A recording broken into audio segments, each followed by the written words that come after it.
Golfers, welcome back to the channel. If you want to lower your scores by 10 shots, I suggest you tune into this video, which is going to give you a few ideas around putting and also how you can practice more productively, which is going to help you achieve a little bit more success on the putting green, how that's going to translate into holing more putts. If you've stumbled across my channel for the first time, please feel free to like the video and subscribe to the channel. Every time I post a video, you'll receive a notification and it'll give you daily access to daily tips. I'm going to talk about 4 faults or characteristics I see within putting. Fault number 1 we see is understanding of club face awareness.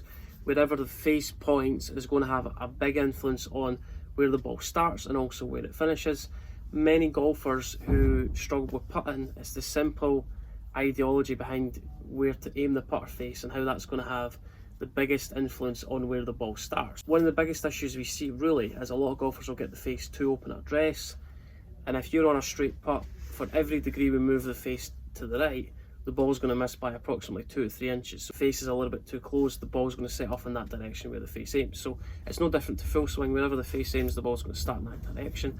So really the second issue we see is a lot of golfers, when they set up to the golf ball, everything's not aligned correctly towards the target that everyone's hitting towards. So what tends to happen is the club face gets a little bit too open. We need to square it off a little bit more. That's the biggest thing you need to do. Aim the face where you want the ball to start, and as soon as you get a little bit of club face awareness, the ball is going to launch where the face aims. The second issue we do see is in terms of technique, and that is the way we set up to any target. And the biggest thing we do see is when people set up to any putt, it's how we grip the club, and how we grip the club has a big influence on how much stability we can create the club face, how much the face is going to open and close, and how much the face twists. Full swing, we want to grip the club a little bit more in the fingers, where the grip sits right at the base of the fingers. And if you were to use the reference point in my left forearm, many people who get the club too much in the fingers, the thumb gets too much on top of the grip. And if you see your fingernails, how your fingernails disappear underneath the grip. If I grip the club more in the palm of the hand, as you can see from there, I've got a little bit of a gap. I've got a little bit of a gap between the pad of my left hand and also the fingers. That's because the club sits a little bit more in the lifeline of the hand. So that would be that I'm gripping too much in the fingers, where the thumb goes straight down the centre line of the grip. Then if I place my right hand on, the right hand just kind of covers the left hand. So both thumbs are directly adjacent down the centre line of the grip. I feel like the club's a little bit more in the lifeline of your hand. So if you take the grip end of the club, we don't want to grip the club where the grip end gets too low like this, where the club gets a little bit too much in the fingers. If I set up to the golf ball like that, my hands get relatively low, and that's going to encourage the face to twist quite a lot at impact. Because my hands sit quite low, sit with a little bit too much radial deviation, where if you think that's ulnar deviation, where my left thumb goes more towards the ground. If I add a little bit more a position where my hand's lower, where the thumb on my left hand goes more towards the sky, as you can see from there, I add a slight arch in my left wrist. So essentially what's going to happen, the heel pad of my left hand gets closer to the wrist, so we create a slight cupping in that left wrist. What that does is it gets the club a little bit too much in the fingers, the hands get quite low, the left wrist sits in a really cupped position. Great if you're trying to hit a high flop shot where we want to add lots of wrist hinge and the club face to open up quite a lot. The left hand up to a parallel position, where your left arm's in a nice extended position. You're going to feel like from there you're just going to twist your thumb down towards the ground. So both thumbs, twist them down towards the ground. Then you're going to feel like you just put your hands down in front of you. Hand, point your left thumb down towards the ground. Then what you're going to do, put the club in front of you, so the grip end of the club runs parallel to your left forearm. If I add too much hinge from there, the grip end of the club goes down lower than my forearm. So it's a finding a middle ground. It's the grip in front of you. The grip end of the club runs parallel with your left forearm. The club's a little bit more in the lifeline at the hand, so a good way to indicate this is basically just grip the club in front of you.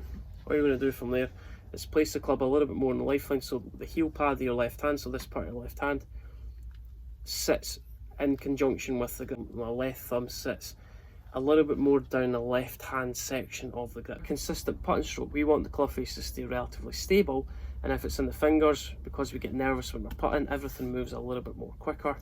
So we want to create a little bit of stability. We don't want anything to move too much through impact.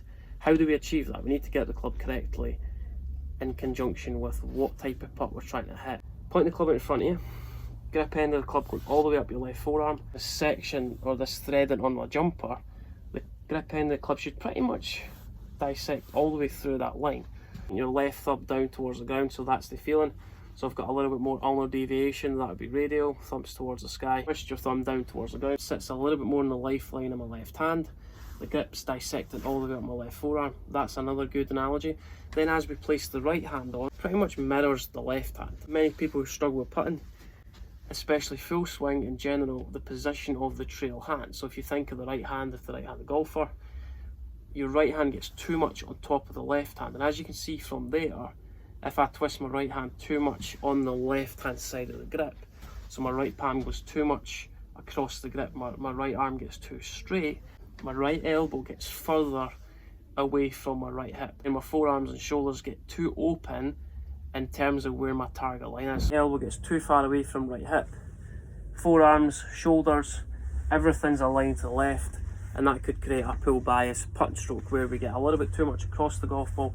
If you generally struggle with heel strikes, this could be contributed to your putt itself. It will feel like your hands are a little bit higher at address, but that's always going to be natural, because if we stand a little bit too far away, we get the club a little bit in the fingers, the hands sit quite low.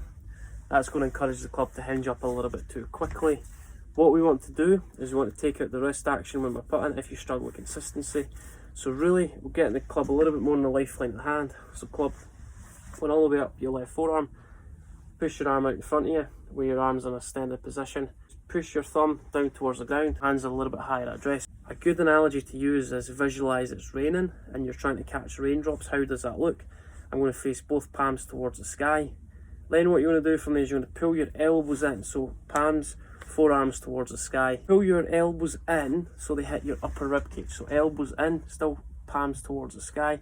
So elbows into the upper rib cage, both hands so they face each other. That is the correct sequence to try and get everything aligned towards the target. We see a lot of golfers who struggle with the right arm, right palm going too much towards the ground, right arm getting too straight. Away from that analogy, we use that analogy of trying to carry a box, both arms at the side of the box. Once we've got the palms to the sky, elbows connected to your upper rib cage. Try and get both palms to face each other. How does that look? So twist hands from the sky, face each other, boom. And if I turn round, as you can see from there, shoulders, forearms are aligned to my intended target. Extend your arms out in front of you, making sure that club face is nice and square. Try and get my upper triceps to hit almost the side of my rib cage. If you're still struggling with elbows, at the same line, shoulders at the same line, and then from there, arms out in front of you, pull your elbows into your upper rib cage, making sure that club face is nice and square, where my chest faces the ground. So feeling from here, keeping my shoulders nice and level. Another issue we see is a lot of golfers will get the right shoulder too low, left shoulder too high. That encourages our shoulders to aim slightly right of target. Vice versa, if my right shoulder gets too high, left shoulder gets too low, club works too much across it. So we want to create a little bit of symmetry and a little bit of consistency, meaning that my shoulders are relatively level. So if you ever have a spirit level on your shoulders, that level stays relatively in conjunction with each other, so there's no deviation up and down. The shoulders stay pretty square. Hands feel quite high at address.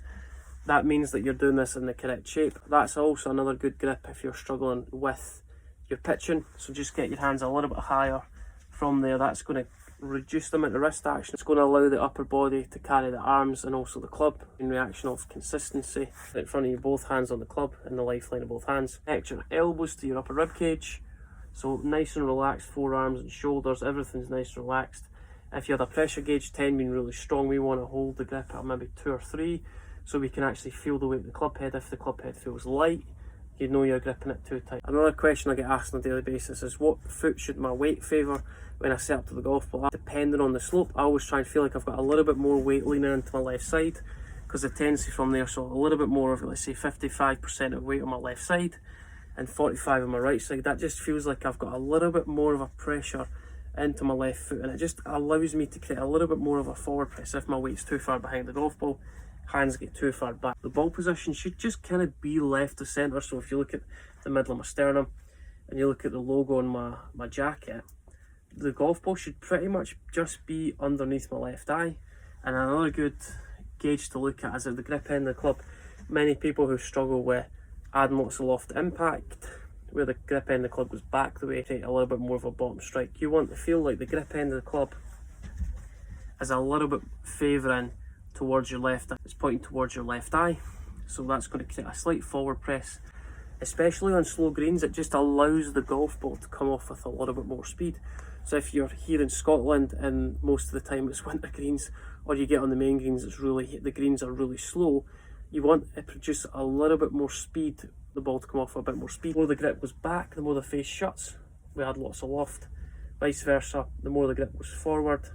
The face will feel like it points slightly to the right, but what's going to happen from there is we're taking a little bit loft off the putter. Move the ball slightly further forward to counteract that. You swing the putter back. Many people who struggle with the putter rising up through impact, the tendency is they get the putter working a little bit too short on the way back. Then as we come into impact, we have to accelerate the putter quicker by lifting up. So we have to lift it up to create that speed because the backswing gets too short. So really, think of Jordan Spieth, think of Justin Thomas. They've got a slight deceleration of the putter. The putter's almost cruising into impact. You don't want to speed the club head up coming into impact, because that's where the putter rises up through impact. We create a lot of disconnection with the golf ball. Longer backswing, and then as you come through impact, you want to feel like the putter cruises, so it's a slight deceleration. We want a longer backswing but a shorter fall through, because that's going to keep the club face a little bit more level with the ground. And as you come through, don't lift the grip end of the club up. You want to feel like you've got a longer backswing and the club head's cruising into impact. That's going to help us develop a little bit more of a centered strike. It's going to help us achieve a little bit more consistency. You want to visualize the balls coming off at a good speed. The connection of the golf ball coming off the putter face, you want to hear a slight clicking noise. Keep that putter head lower to the ground on the way through, and just stop at your left foot. That is a good feeling if you struggle with your putting. So there's a few ideas around putting. There's 5 faults and 5 tips that's going to help you eradicate any of your putting issues. If you're struggling with any element with your golf swing at this moment in time, please get in touch. I offer in-person lessons here at Glenbervie Golf Club, and I'm also attached on the Skillest app under Jamie Allen. If you want any more advice regarding your golf swing, anything you'd like to see on my channel, feel free to comment below with anything you're struggling with. I'll get back to you as soon as possible. Like the video, subscribe to the channel.